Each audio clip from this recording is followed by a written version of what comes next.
Good day mga bossing! Ngayong araw ay nag-crib si Idol ng adobo sa gata. Kaya naman ay pinakuha ko sa kanya yung manok natin na medyo mahina. Bale, ito nga pala yung hitsura niya dati nung hindi pa siya tinatanggalan ng palong. Nakakapanghinayang pero wala tayong magagawa kasi nag-crib si Idol. Sana all. At dito na nga kami nagpainit ng tubig sa pugon. At habang nagpapainit kami, ay pinakitaan tayo ng talent ni Idol. Ang tanging hangad ko lang ngayong kaligayahan. Really? Stupid. Di natin may kakailan na napakatalintado talaga nitong ating bata. Ito yung dapat tularan ng mga kabataan. Shout out sa mga kabataan dyan! Manong ulam?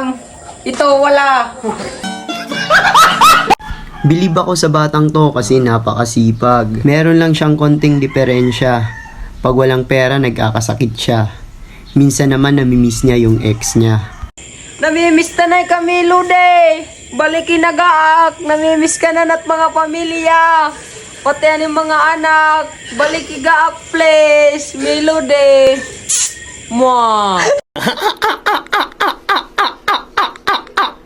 Pressure cooker nga pala ang ginamit natin para palambutin ito. Makalipas ang ilang oras ay nagpainit na rin tayo dito ng mantika. Naggisa lang tayo dito ng bawang, sibuyas at luya. Isinama na rin natin yung pinalambot nating manok kanina. Minekos-mekos lang natin yan. At pagkatapos ay naglagay tayo dito ng ginisa mix pang dagdag lasa. Gumamit rin tayo dito ng pamintang hindi wasak, toyo at naglagay rin tayo ng kaunting suka. At muntik ko na ngang makalimutan ang dahon na legal. Takpan lang natin yan ng ilang minuto. At kapag ganito na ang hitsura, dito na tayo maglalagay ng gata.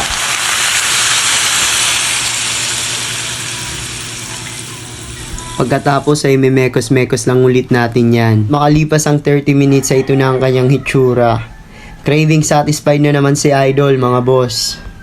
Paniguradong lasing na naman si Idol mamaya. Yun lang mga boss. Thanks for watching.